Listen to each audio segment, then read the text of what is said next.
Hey, welcome to Eventual. This is your OG prediction market podcast. I'm your host, Alex Keeney, and we've got a stacked show for you today.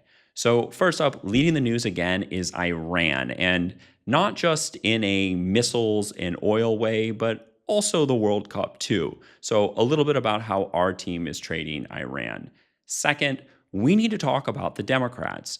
Democratic primaries are happening again this week, and the markets are getting way over their skis, pricing Democratic socialists, progressives, insurgents, whatever you want to call them, as favorites. So we're handicapping some odds that are looking a little bit slanted right now. More on that later in the show. And then finally, a deep dive into the Colorado primaries happening on Tuesday with Seth Masket. Seth is a scholar at Denver University. He's also an author who's written extensively about politics, both national and local, and he is a great resource on these primaries happening on Tuesday, featuring Senator Michael Bennet and Congresswoman Diana DeGette, both of whom look like they are in big trouble against insurgents. All of that and more on today's show.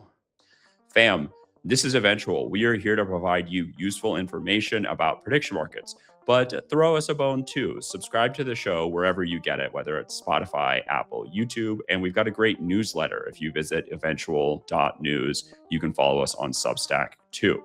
All right, and then before we get started, we got to say a big thank you to Polymarket.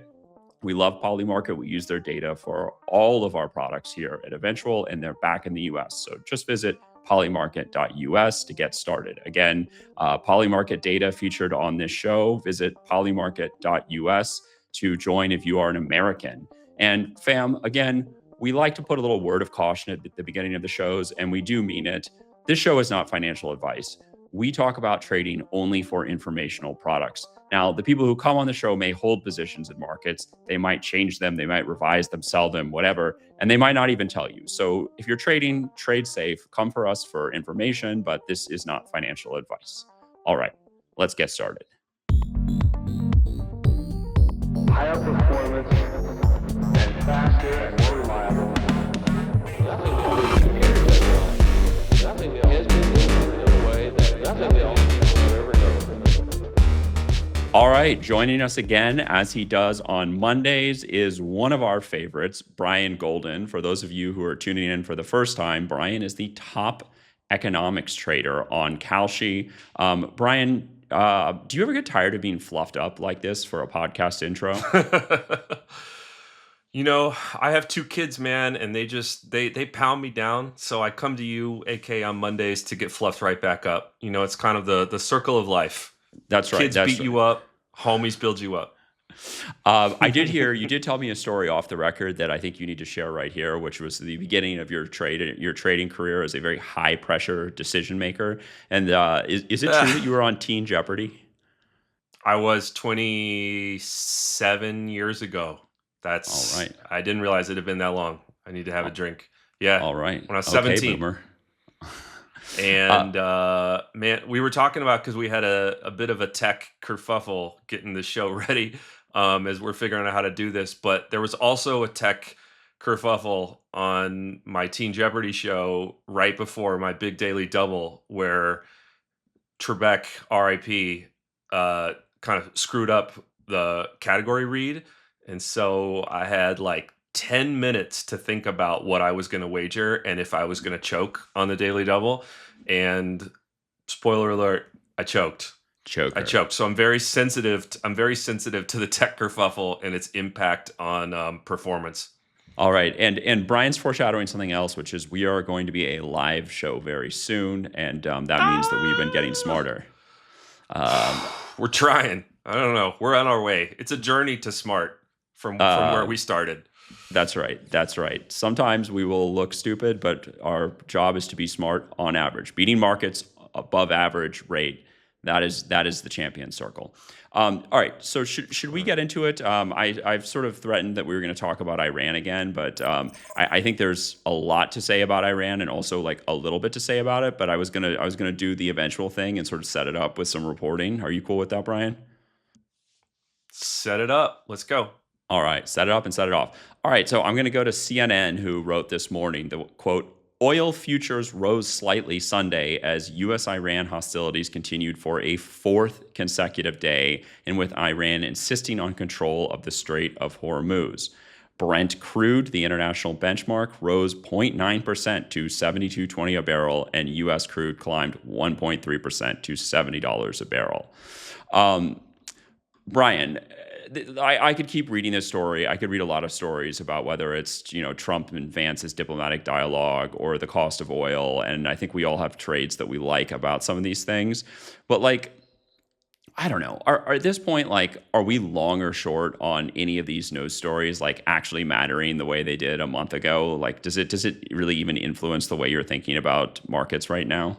It feels a little callous to say it because I think it's safe to say that we are a anti-war, anti-human suffering, podcast in terms of whether it matters. Does it matter to markets? I think that markets are kind of shrugging at some of this because there have been so many false starts, false finishes. We know that, we have a White House right now who can sort of, walk into a conversation on one foot and walk out the other foot without Taco. maybe They can taco. coherence. Yeah, at times. Or so in terms of does it matter?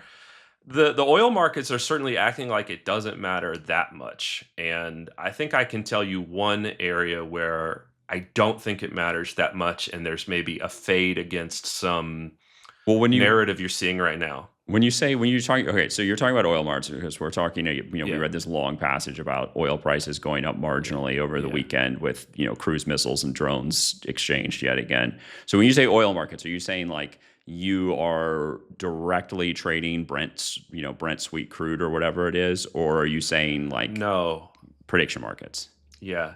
Okay. Yeah. I mean, I'm talking specifically about inflation now.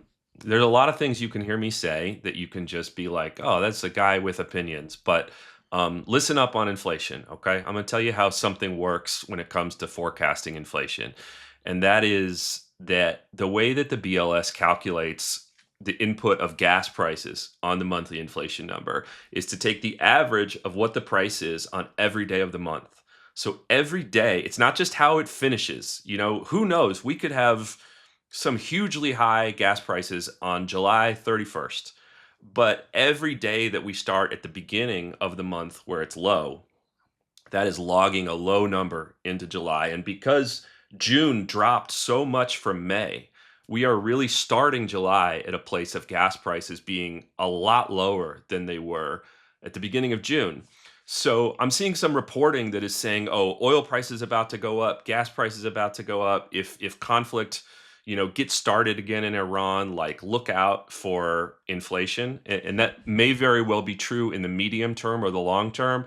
But I'm going to tell you that in July, it doesn't matter. It is not going to matter much unless there is something really, really dramatic happens. I think you can still safely predict that the July inflation number, at least from the gas input, is going to be pretty low. It's going to be negative. Even if gas goes up a little bit in July, the number for July will still be negative. Is this so? Pardon me, but I'm not super read in on Polymarket, Kalshi, gas prices, inflation discourse. That's not. Yeah. I don't know that that's my subculture. You can smoke cigarettes outside the bar with those kids, but maybe not me. Are you picking against the crowd there, or is that just sort of the market consensus that nothing matters right now? What tends to happen in inflation markets is liquidity doesn't really show up until the previous month's data comes out. So we don't have June data yet. June data comes out on July 14th. And it's not usually until after June data that you'll start to see liquidity for July data, which comes out in August. So I don't know that the crowd has developed much of a consensus yet, but I am seeing this reporting in, people covering Iran. They're talking about the near-term impact on inflation and gas prices. So really, it's just for me personally, I'm trying to be ready to fade that if that consensus materializes in the market that we're about to have a kickstart of tension and war that because sometimes people are in the inflation markets and they're not super sophisticated. They're seeing a headline that's like, gas prices about to go up. and their trade is to hop in on big number. And really what I'm saying now is just I personally am trying to be ready to fade that should it develop, and I think it might develop. You got the rainy day fund for this rainy day. Yeah. Well, can I pitch you a trade? So Yeah. we've got like a full menu of options with Iran, right? Like we can do domestic politics. We could do the World Cup, but I'm not very smart at sports forecasting.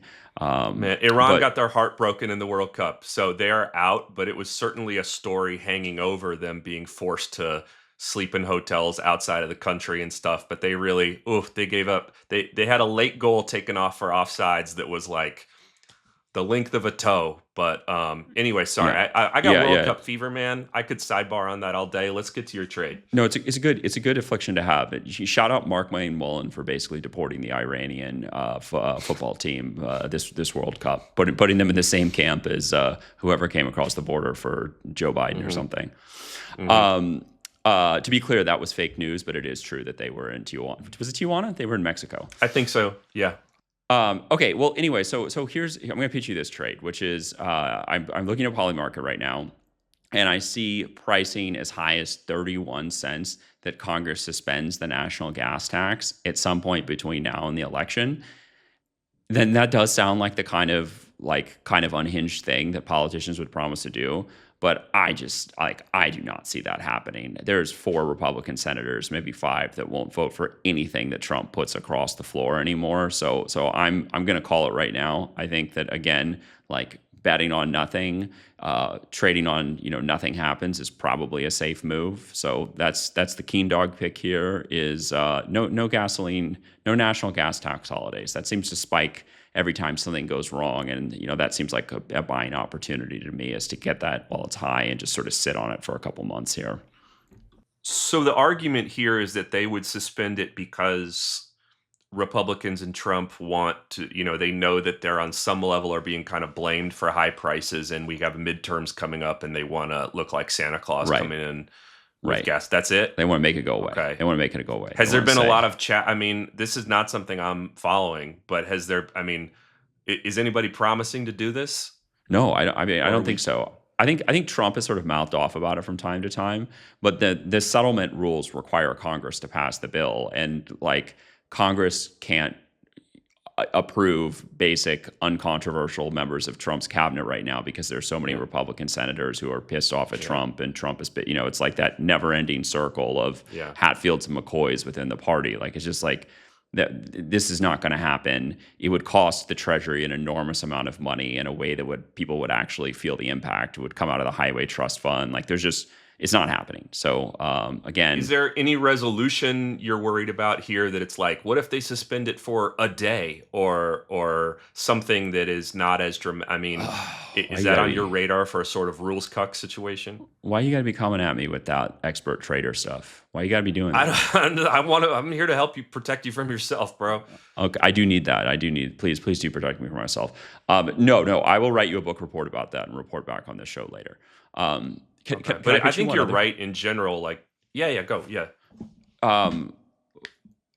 Okay. How do you feel about like fractional cents plays on random members of Congress or celebrities to go to Iran and have like a Hanoi Jane moment? Because I'm looking at half-cent plays on any member of the House or Senate to go to Iran. The trade is under a cent for anyone who's currently in the House to be photographed in Iran in the next, how long? Before the end of the year. So Chris Van Hollen, flies from El Salvador to Tehran to do like a Hanoi Jane thing. It seems like a little more dangerous than going to El Salvador right now. That's true. Although Iran's a big country, if they just tow over the border, you win. Yes. As long as there's not like a drone strike or something. I don't know. So who do you think it's going to be? Do you need to know who it's going to be to buy it at a half a cent? Could be literally anyone. So okay, I don't know. I'm not a buyer. deal where we're tracking planes. It could be. I don't know. I mean, what can you really say is that terrible of a buy at a half a cent that isn't in the past? I mean, I guess I could get behind at the very least do you get some chatter down the road that, maybe there's a news story that's suggestive and that pops to 3-4 cents and then you're out? I mean, look, Seems like possible. Jimmy Carter went to Cuba or something like that. Who's to say that Thomas Massey and Rashida Tlaib don't have like a joint and the war rally somewhere? I'm just saying. I'm just trying to be exciting here. I'm trying to stir up a little controversy, bro.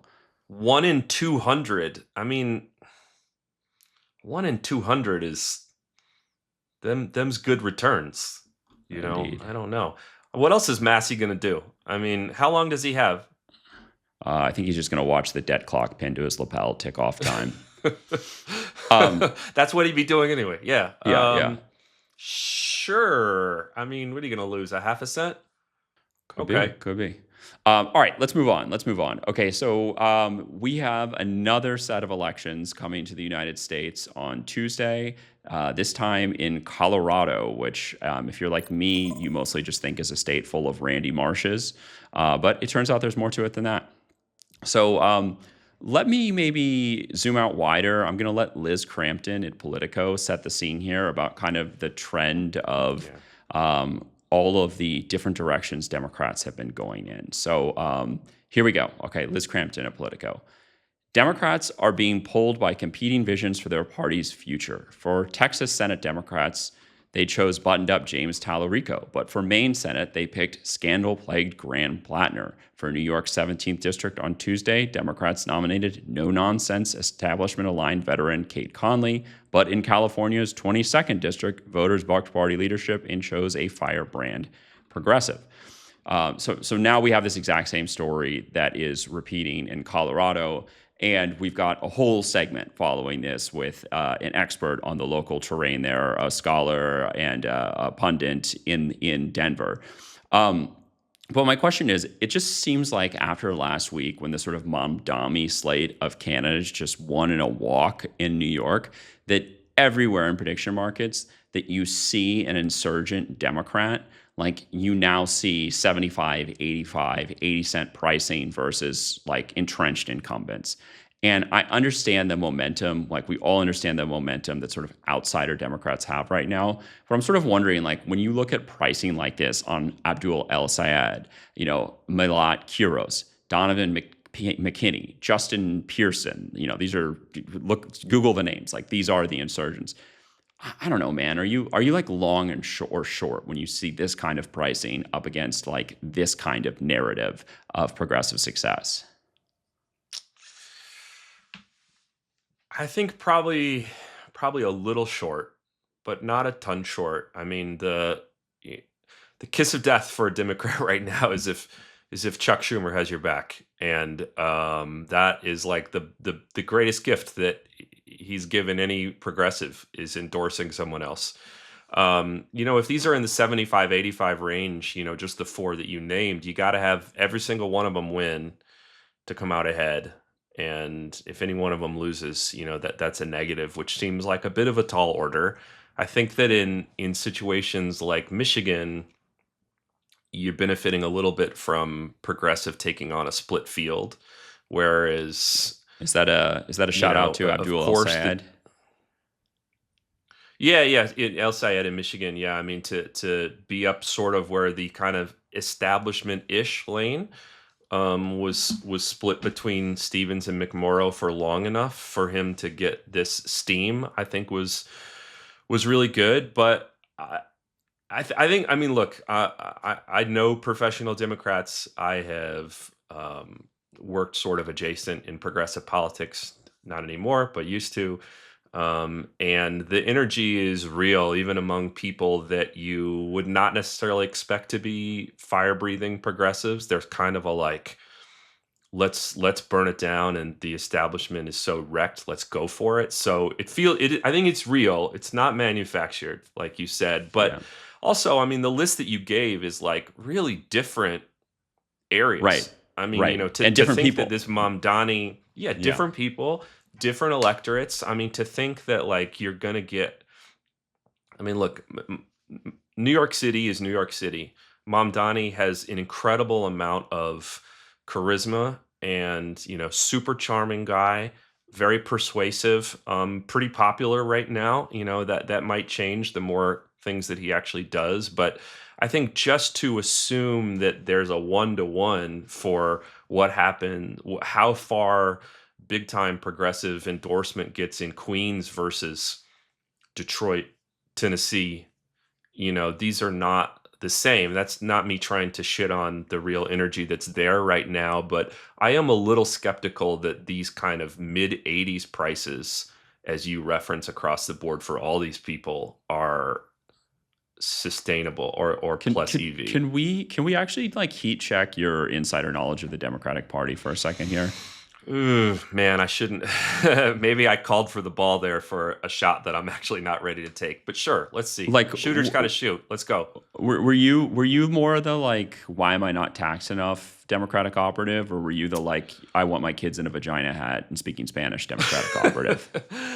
I think I am more of the economic progressive more than the cultural progressive, although equal rights for all people, no question. But I think that I am a little bit more of the So sort you would of be housing and economic your implicit Democrat. bias here then would be to buy up some of these progressive campaigns, and you're still throwing like a caution light here at these prices. Yeah. Oh, yeah. I mean, I don't know.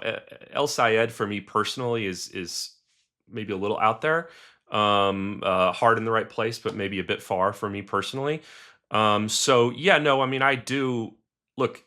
Full disclosure: any of these people that runs against a Republican on the ticket, I'll be rooting for them. So I guess in that sense, it is my bias. But I also don't like to lose money. I would prefer to win money, and then Mm, the Democrats can tax me on that money. yep. So yeah, I don't think I'm certainly not coming from a place of like, hey, here I'm a conservative who thinks that Right, right, this right. movement is all phony baloney. S- It's real So I've for got I've sure. got I've got I got a trade to pitch you. I'm going to say that a Okay, lot. I got a trade to pitch you. all right, I'm So ready. I think we're like lockstep here that like the narrative might be true. It probably is that insurgent Democrats are poised to win more often than not in this cycle. And like I said, we've got a whole segment about that afterwards about the alpha and this especially these races especially. But I sort of feel like at these prices, you need more than that to justify paying. So I'm super interested, and by super interested, I mean, buying shares worth collectively 1 to 2 dinners at Applebee's in Donovan McKinney in Michigan and Justin Pearson in Tennessee. And the reason why these are more appealing trades to me is that they're running against members that are like demographically mismatched for their districts. Hmm. These are two black candidates that are running in predominantly black districts that, for whatever fluky reasons, are currently being represented by either a white or Indian American member of Congress. And I think like when you start adding kind of layers to the lasagna like that, the high pricing seems somewhat more justified than just saying, well, Hassan Piker is coming to one of her rallies, and therefore, like, she absolutely is worth 85 cents to knock off an Yeah, entrenched incumbent. So that's yeah, my theory that of the does make case here. sense. Yeah. I mean, I'd be lying if I said I were super in the weeds on these races individually, but yeah, I mean, when you go through them like that, like certainly being a favorite is justified. I guess if it were me, I'd be more likely to maybe get into one of these trades at a time. Are all these elections on the same day? Is No, Michigan and no, Tennessee on the same no, day? no, and that's the great part. You're right. So if you buy some of these trades that are later, like they're going to appreciate in value. If Melat Kuros or Abdul El Sayed or some of these earlier candidates win, you can collect a little coupon on that alone. Yeah, I think so. I mean, I think that there are probably if you're a real progressives have all the juice in the world believer right now, Mm, and Democrats are just gonna absolutely roll. Like there are probably trades out there with a better EV in terms yeah. of what a sweep looks like in the fall. I mean, I know that I've seen some markets on Kalshi and Poly as well that are kind of like, will these 5 people all win? Will these 6 people all win? And I think if you really are feeling like, progressives are just like NBA Jam half court dunking all the way through November, then I would probably be more likely to buy one of those because they're certainly heavily correlated in terms of those are things that the last time I saw were in the 20 to 30 cent range. That's where I would look more than trying to get out in front of a sort of bond adjacent thing Right. in the 80s. Right. All right. So big flashing sign.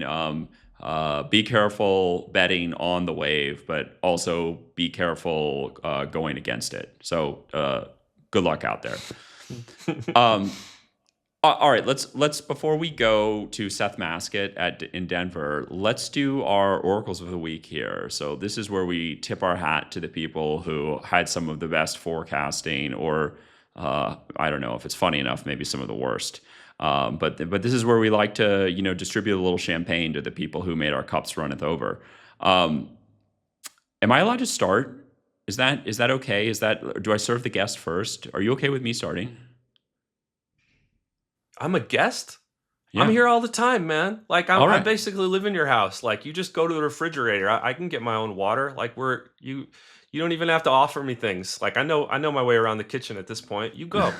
All right. This is a self-serve podcast. Okay, so my oracle of the week is Ashley Zavala. Ashley Zavala is this Sacramento reporter who seems to be on top of like every character of repute and ill repute in Sacramento, and was just absolutely putting on a reporting clinic this past week with all these California ballot initiatives that were fairly high profile, like taxing billionaires or making it illegal to tax people, or I couldn't keep up with all of them. It was California. There's always some zany stuff. But I think anyone who is monitoring this stuff closely, like game respects game, oracle of the week, Ashley Zavala. Nice. Who do you have? You. What? Man, I got it. You last week on the show, you said is this legal? Billionaires taxes. Do we need to report? Is this, like billionaires taxes getting on the ballot? That's what you said. One day later, it was like, oh, the billionaires tax is going to be on the ballot. Okay.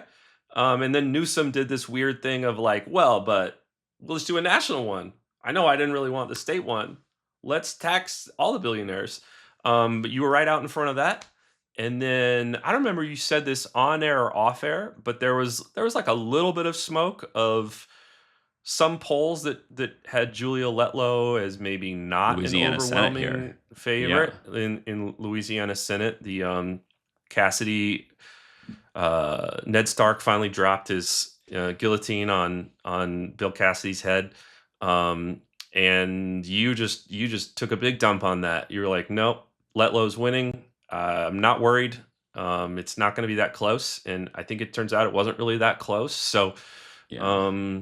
2 for 2. Forget, And if you made any bad predictions in the last week, I forgot about them.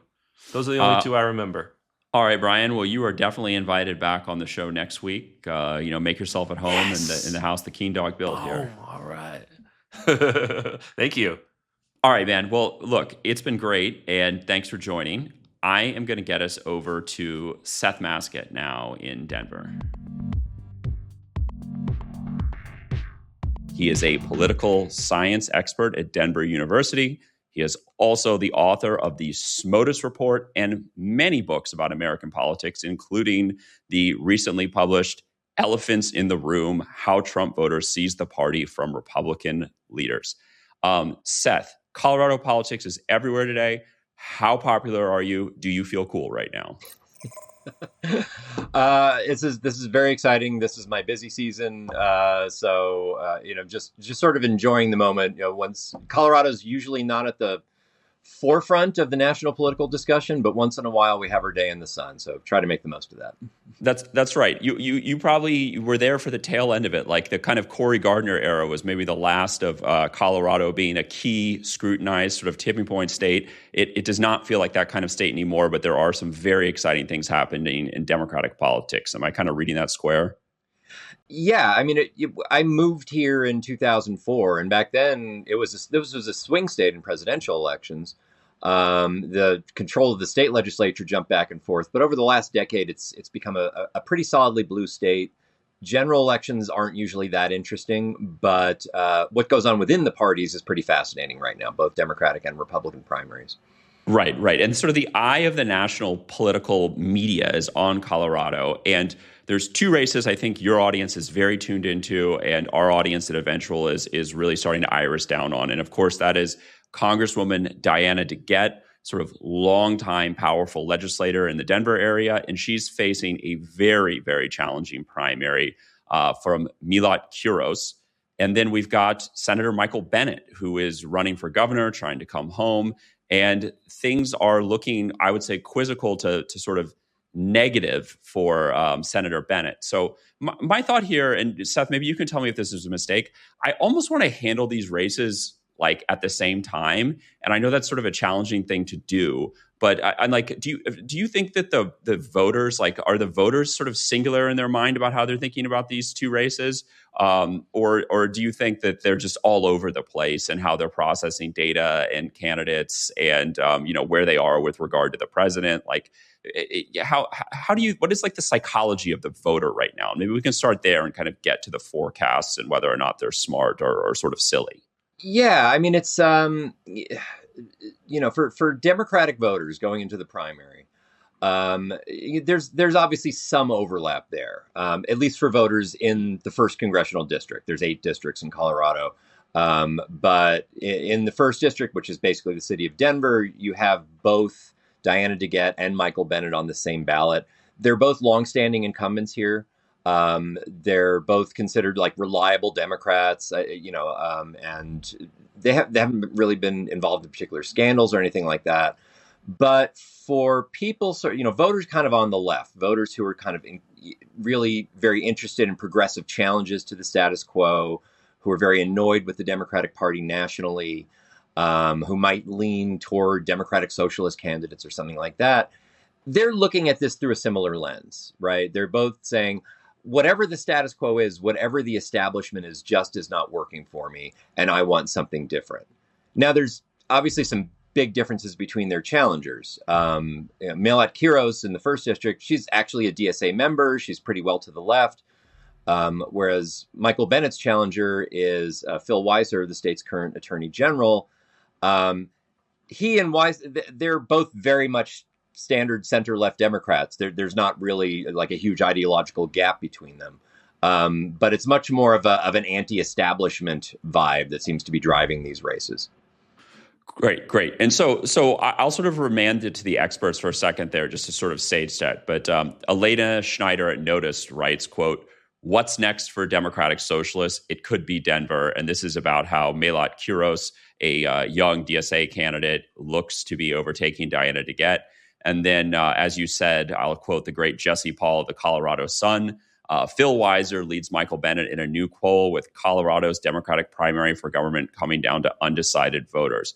So, about all of that you just said. So when I look at, the forecasts on Polymarket, for example, are giving about 20% odds that Michael Bennet can win this primary, and slightly similar odds that Diana DeGette can hold her own seat. So that's not particularly optimistic. But what I see when I look at polls is there really aren't a lot. So there were a lot of headlines that were written about Michael Bennet looking bad or looking weak in the most recent poll that he had head-to-head with Phil Weiser. But it's very hard to find data. And I sort of wonder, how much value do you put on sort of lightly polled races late in the game? Like, should this be a flashing red light, or should this be like a shrug to people who are trying to figure out what's going on? The lack of really reliable polling is, I don't know, I find it kind of bothersome. This used to be a much more polling rich state, and I think it's just sort of a general national trend. Just generally newspapers that finance a lot of these polls. There's just fewer newspapers. Those newspapers that still exist have less money to do this sort of thing. A lot of these campaigns have internal polls. Yeah. And sometimes they'll release them, sometimes they won't. So if you're paying attention within the political system, you'll hear rumors, which is not a really reliable way to make predictions about things. But there's people. It's worth something though. I mean, it makes the wheel spin. Yeah. And so and that's just sort of generally an impression I've heard, that this, a few months ago, this was considered, and the governor's race was considered very safe for Michael Bennet. He had a huge name recognition advantage. That has eroded over time as the campaigns have gone on. And now, most insiders I talk to are saying that Weiser has an advantage going in, but there's a lot of undecided voters. This is a state with a lot of unaffiliated voters who can participate in primary elections, and it's hard to know how they're going to vote or whether they will in fact vote. We won't, know that until tomorrow night. So there's like an art and a science to that, though. So like if I look at undecided voters, it looks like it's almost 3-1 that they're casting ballots for Democrats, and that's not really a given in Colorado. So like my question is, there's like the wannabe Nate Silver types that try and impute a lesson for that. Well, there's a certain type of motivated voter that's not usually motivated to vote for Democrats, and what's motivating them. And I guess my question to you would be like, does that mean anything to you if undecideds are so much more likely to be voting for Democrats this cycle? Like, does that tell you about the psychology of the independent voter in Colorado? Or is that like, again, just kind of we can talk about it after Election Day, but it's just conjecture at this point? Well, we've seen some polling in previous cycles suggesting that a lot of the unaffiliated voters in Colorado just generally vote Democratic anyway. And so they lean somewhat in that direction. They just prefer not to call themselves registered members of the party. But that, even setting that aside, I think there's also recognition that Colorado is a reliably blue state. There are a lot of contests in Democratic primaries this year, statewide and in congressional and state legislative districts, more than you're seeing on the Republican side. But also, like, it's almost in all the statewide races, it's almost invariably the Democrat that's going to win. Right. So generally, if people have a choice which race they want to weigh into, they probably want to weigh in on the one that's actually has a shot at governing. Yeah. So it's sort of an admission of reality. Like you're not taking that as like the ideology of the voter is reflected in this data. You're just sort of taking it as, well, the voter knows the Democrat's probably going to choose the direction of the state, so they might as well just cast a ballot there. Right. What do you make like the early reporting? I used to be a journalist. This is still a journalistic endeavor. So I understand there's like a need to kind of create hype. But the early reporting has suggested that turnout is down. And like, again, this is a narrative that people like to start hanging things on. Well, if turnout's down and the youth vote seems sort of small, then, maybe all the hype around Melat Kuros and the sort of DSA Mamdani movement coming to Colorado, like maybe it's hype, maybe it's not real. And again, like I feel like I'm just giving you like the straight, like true or false, tell me. But like, does that mean anything, or is this just national media hype, like looking for something to write about in Colorado when at the end of the day, maybe the incumbents look better than the odds suggest? So the most recent numbers I've looked at, and this is, there's a little bit of tea leaf reading here in Colorado, but we have this mail-in ballot. Voters got their ballots 3 weeks ago. And these ballots start trickling in. Some people, it's like getting a bill. Some people pay it right away. Some people wait until the deadline. So we've seen this steady trickle. Just in the last couple of days, it looks like the number of ballots returned by this point has gotten a little bit higher than it was like 4 years ago. Yeah. I think that the turnout seems to be picking up. It might be a situation where we'll get a lot more very close to the election or even on election day than we have in the past, simply because most of these races didn't look that competitive until fairly recently. But otherwise, it's hard to say. I don't think we're looking at a particularly low turnout race. It's looking pretty competitive for a midterm election, as far as I can tell. Yeah. But like, what is the rabid Diana DeGette voter? So like no, but like, what is it? Like that's a contradiction in terms. But go on. Yeah. Yeah, but like the way that like this specific primary in Colorado one has been set up is that Diana DeGette is this embattled veteran, and she's calling in airstrike after airstrike of, DCCC money and, National Party money to try and hold on to this seat. And then you have, it's this story we've seen over and over again. Then we have Melat Kuros on the other side, who's got Hassan Piker coming in and has the sort of proto-Mamdani machine starting to turn for her. And it's very easy to say like, okay, so we know what like Melat Kuros's victory looks like, but it's like very hard to visualize who the like core of people that are going to turn out in a primary, non-presidential cycle for Diana DeGette are. So what is that? What is that? Or is this race already over? So, I mean, DeGette, remember, she's been in Congress 30 years now. Yes. She first won that seat in '96. And she has actually survived a few scrapes in primary elections in the past. Some stuff that it looks like she's got some activist base rising up against her, and she usually dispatches them pretty handily in the primary. And part of that is just the advantages that incumbents have in a primary race. Like most primary voters don't know a lot about the candidates that are running. Maybe they're paying attention to the governor's race or a Senate race or something like that. And they'll just recognize Diana DeGette. They'll just recognize that the incumbent is in the race. They don't associate with her with any particular scandals or crises or anything like that. She just has a reputation as a reliably Democratic vote. So I don't think there's a whole lot of people that are passionately pro DeGette in the district, but she has generally been able to draw on, just a lot of the advantages that incumbents have. She's been seen as reliable, and there's not been too many situations where people just want to throw out an incumbent. And I think people within Denver think on it a little more, just realize, well, someone who's been in Congress 30 years is going to have some clout there that a first termer won't, and that's probably to the benefit of the district.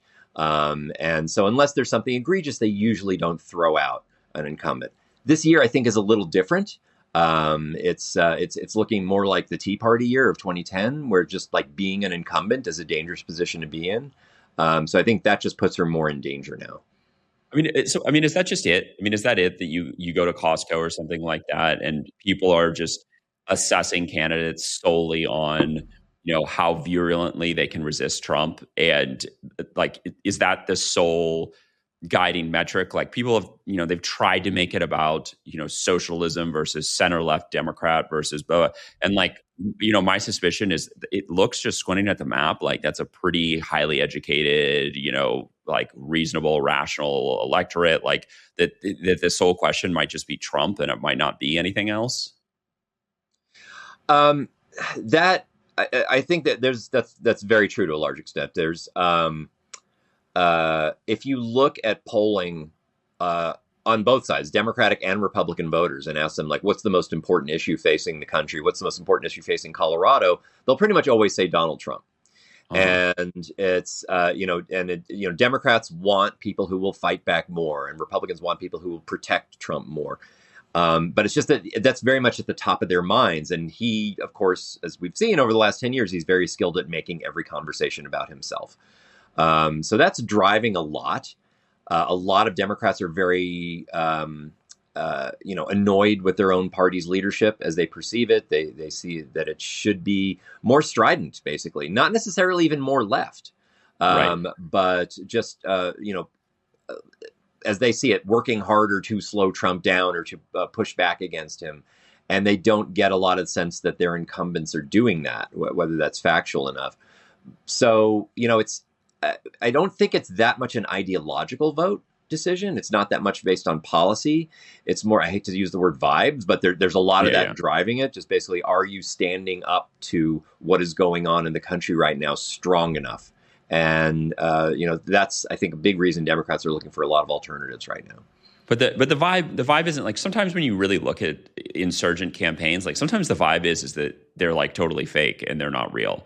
And I don't get the sense that that's the vibe here. Like, I get the sense that these are well-organized campaigns, whether it's Melot Kuros kind of on the left end of the spectrum or Phil Weiser kind of in the center of the spectrum. Like, these are two very well-organized campaigns that know what they're doing. Or am I making that up? Like, are these fake campaigns? No, I think that's accurate. I mean, I think these are bright candidates. They are well-funded. They have they have strong campaigns. They've run very well. But I think they are also in Weiser and Kuros, they are benefiting from this anti-establishment tide that's going on in the Democratic side right now. And I think if these campaigns were being run in 2022 or 2014 or something like that, I don't think they would be nearly as successful as they are this year. Yeah. Well, so just like bluntly asking, the markets are very, very strongly of the opinion that Michael Bennet and Diana DeGette will not survive their primaries on Tuesday.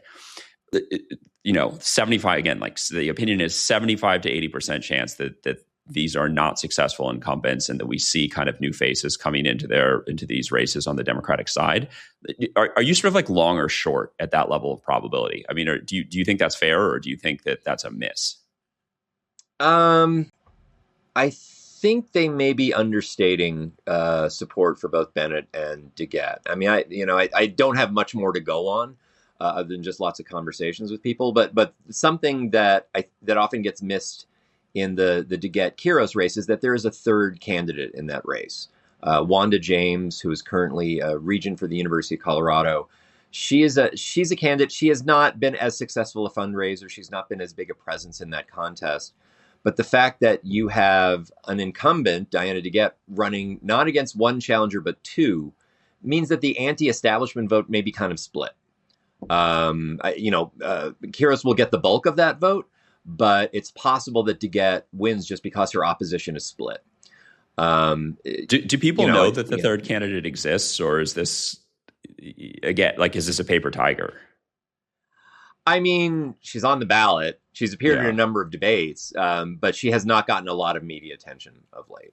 I don't see. So people who put their money into prediction markets. I don't know how much they're paying attention to that side of it, but I think that's an important complicating factor that you don't see in the governor's race. Yeah, we've got all kinds of election nerds here, so I'm sure some of them are trying to pencil out that very question right now.